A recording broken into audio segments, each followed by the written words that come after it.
Guys, magandang hapon po at ngayon pong hapon mag-i-scout po si Rachel sasamahan natin siya. So nire-ready na natin yung motor.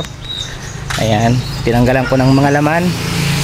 Tinira ko lang yung sa salamin ko tsaka yung sa ORCR ng motor kasi yun yung mahalaga. Yung mga ibang laman pinagtatanggal ko muna para may tayo, may tawag dyan, mapaglagyan kasi mahirap na pagka nakabox kasi yung dadalhin. So tatanggalin muna natin sa box tsaka ko ipaglalagay dito sa sa motor. Ayan, yun yung ating gagawin today para magkasya siya. Inalis ko muna yung mga laman niya. So ilalagay ko lang muna yung mga importante na dadalahin para pag-scout. And then syempre kasama natin sila Angeli, sasama daw sila sa atin sa pag-scout ni Rachel. So ganun yung support na nakukuha ng both families sa mga charity na ginagawa. Yun, sasama sila. And then pag sila naman yung may charity, sumasama naman si Rachel. So yun nakikita natin na talagang solid solid yung samahan, solid din yung pag-charity kasi talagang nagtutulungan. So ready ko lang yung ating mga dadalahin para sa pag-charity ni Rachel.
So ayan na po, naka-ready na yung ating mga dadalhin. May noodles, syempre may mantika, may sardinas, may biscuit, may gatas, may asukal yan nakasama. And then may bigas pa yan. Yung bigas siguro na lang, sa gitna na lang namin ni Rachel mamaya kasi hindi na siya kasya. Syempre may star margarine pa. Ayan, halos kumpleto po yan. Ayan, buti na lang malaki yung U-box natin. Yung isang kahon na groceries na instead na hawakan ni Rachel, ayan na sa U-box natin. Nasa U-box natin. At saktong-sakto lang yan, kahit isara ko yan, magsasara pa yan. Yun. Di ba? Laking pakinabang ng ng U-box ng ADB. Grabe. Kasyang-kasya yung mga dadalhin namin ni Rachel ngayong hapon. So dadaan kami kila Angeli at sasama sila sa amin. Ayan, para marami-rami kaming magkakasama. So ayan po yung ating service, si Baby Donut. At makikilala nyo po ang aking motor dahil merong sticker yan sa unahan na Daddy Donut. Ayan.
po papunta na tayo dun sa beneficiary na i-scout ni Rachel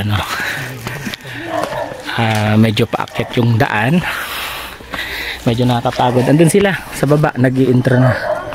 Ayan yung Raw Girls and ano ba yun, Team Kalug ba yun? So ito, paakyat na ho kami. Siyempre ho, kasama natin ang RPSB na mag-a-assist sa atin sa pagtulong. Hingal agad ako. Nahingal agad ako Uminom kasi ako ng ng C1 kaya.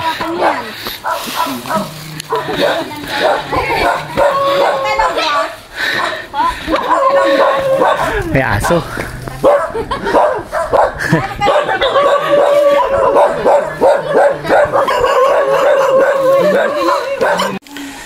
So ayan po, nag-interview na si Rachel dun sa loob nitong kanyang tutulungan na pamilya.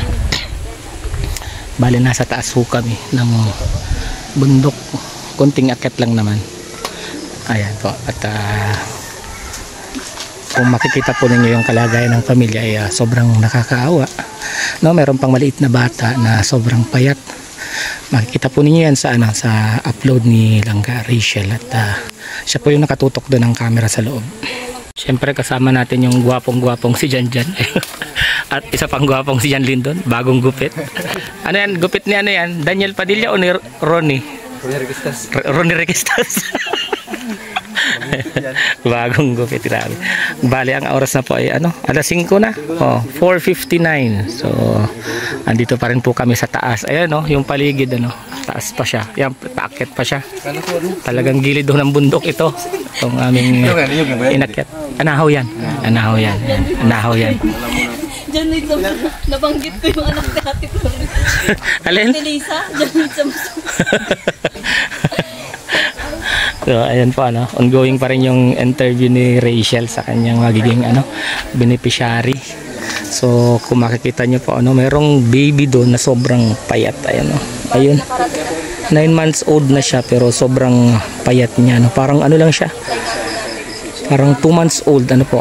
Ayan, si Angeli pala yung camera woman ni ni Rachel. Ayan, si Angeli yung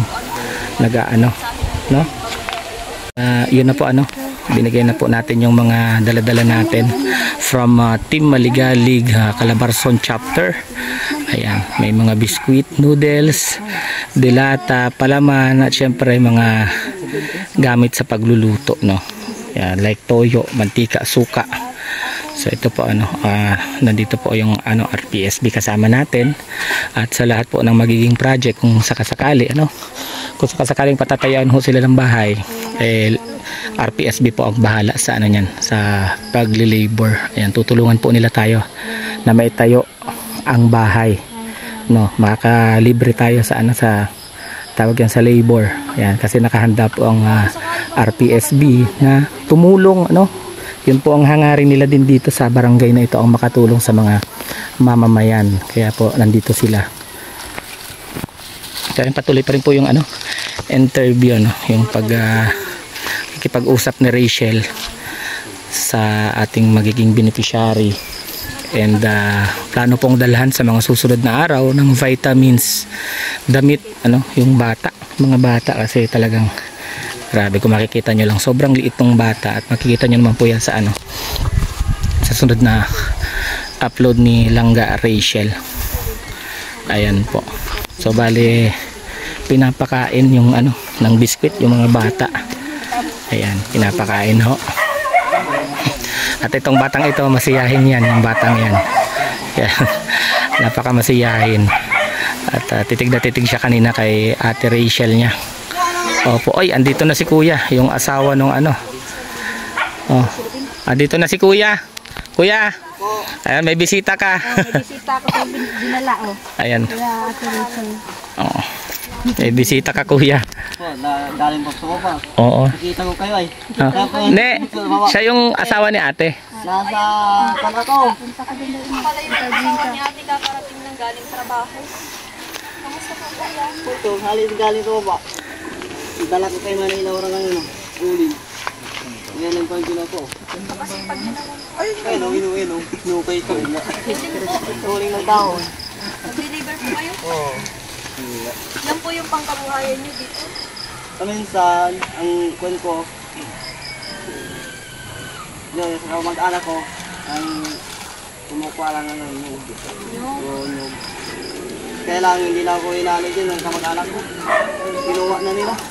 Wala na akong makukuha ng nyug. Kinukuprahan. Tamo, bumili si kuya ng gatas. Sakto may dala kang gatas na malaki. Malaki. Yung bata. Kaya nga natin. Kuya, may gatas dyan na malaki. Oo, naka-pouch na. Oo. Kuya, kamusta naman ang paghahanap buhay? Ito man. Nawalan yung ano ng ano, magkasakit. Wala yung sakit. Kaya nanalo ko. Okay naman. Hindi po pala kayo dito nalagay, kuya? Hindi. Kanina po muna ito. Kay Bermas, ay Barnido, kay Sakris. Kay Sakris. Buti po at ano, pinatira kayo dito. Tira ko dito. Gusto na naman, palisin din kami dito. Pag-aalisin din po kayo. Oo. Kailan po? Hindi wala pang alam kung kailan. Usapin na lang natin Ate Rachel si Arisika. May lupa na ang tubig. Yun po mga kalangga, ang update po natin. Pinakaunang update. So, ayan na po, dumating yung asawa ni ate. At nag-ano pala siya, nag-deliver ng uling. So, dito lang siya nag-uuling. No, dito lang ho siya nag-uuling. At ito lang ho yung kanyang hanap buhay. Ang pag-uuling, nag-deliver siya ng isang sako. So nakita natin na mayroon siyang daladalang swak pack. Ano yung pinakamaliit na pack ng beer brand. Yun ho yung kanyang daladala pasalubong. At kasi magagatas daw po yung 9 months old niyang anak. Ay grabe. At nakita naman natin yung kalagayan ng 9 months old na anak, di ba? Napakapayat, napakaliit. So mabuti na lang nakapagdala tayo ng gatas. So gatas talaga, vitamins ang kailangan, and then bigas. Halos lahat, pati damit. Yun ho yung kailangan. So ayan, maraming salamat po ulit sa sa Team Maligali Calabarzon chapter sa pinaabot nilang tulong Ayan, maraming salamat po sa inyo. Sa pamamagitan po ni Langga Rachel na ibigay po natin yung tulong na para po sa pamilya pong ito. So ayun si ate, na yung kanyang anak. Ano po? Ito ho, bahay ho talaga to, pinatirahan lang sa kanila.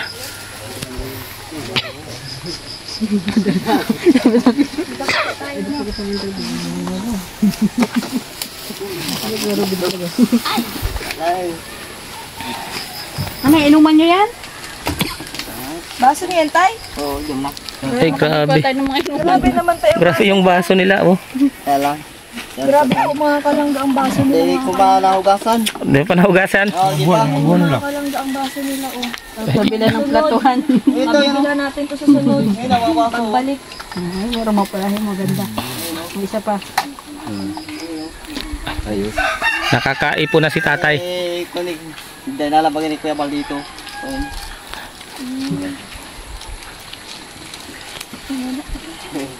Po pala ito ni Kuya Val. Kasi yung nabanggit po ni Kuya kanina. At syempre po, bago po kami pumunta dito ay meron pong permission po ni Kuya Val. Ay, oo. Kasi Maraming salamat po eh. nung nakaraan, dapat nung dito, yung feeding program, aakyatin na sana natin sila. So may nakapagsabi nga na natulungan daw ni Kuya Bal, yung scout ni Kuya Bal. So nagkataon naman after nung feeding program, nagkatagpo kami ni Kuya Bal sa video. Sabay kaming nag-withdraw. So naikwento ko nga kay Kuya Bal. So binigyan tayo ni Kuya Bal ng permission na i-vlog na ito. Kasi nga hindi na raw niya talaga nababalikan dahil sobrang dami niya na ng beneficiary. At nasa South Road na sila ngayon. Nasa trabaho siya ngayon. Oo. Kaya po, sa mga viewers natin, baka magtaka po kayo kung nakita nyo na to sa mga ilang content ni Kuya Bal. Tayo po binigyan po ng permiso ni Kuya Bal na ma-vlog na po itong pamilyang ito. Ayan, salamat po. Salamat kahit na ko sa Kuya Bal. Hindi ko dito nakakalimutan. Oo, so ayun po, pauwi na rin kami. Tapos na yung pag-scout dito kila Kuya Ruben. Ayan. Na, si Kuya Ruben na masiyahin. No? So, ayan po. Babalik kami bago mag-birthday or birthday yata ni Kuya Ruben. At ang tanging kahilingan ni Kuya Ruben ay kasiyahan. Yun lang. So, magdadala tayo dito ng video. Okay. Magkakantahan. Magkakantahan kami dito kasi yun lang yung hiling. Ayaw niya ng handa. Gusto niya lang kasiyahan. So, ayan, maraming salamat po sa lahat ng sumusubaybay sa ating channel. Siyempre sa buong Rochelle community. And thank you again sa team Rochelle, Maligali, Calabarzon chapter. Siyempre sa PNP, sa RPSB na katuwang natin sa mga project na ginagawa natin dito. No? At kung sakasakaling patatayuan ng bahay, sila Kuya Ruben ang magiging katuwang natin at mga magpapanday. Ito sila Sir Lords, ano? Sila ang gagawa. Libre sir, libre? Libre. Oh, libre. Syempre libre, ano? Sila yung gagawa ng bahay. Yan. So ayan po, maraming salamat po. Ano, ingat po kayo at ingat din kami. God bless us all. Pero bin mo na kami, bye-bye.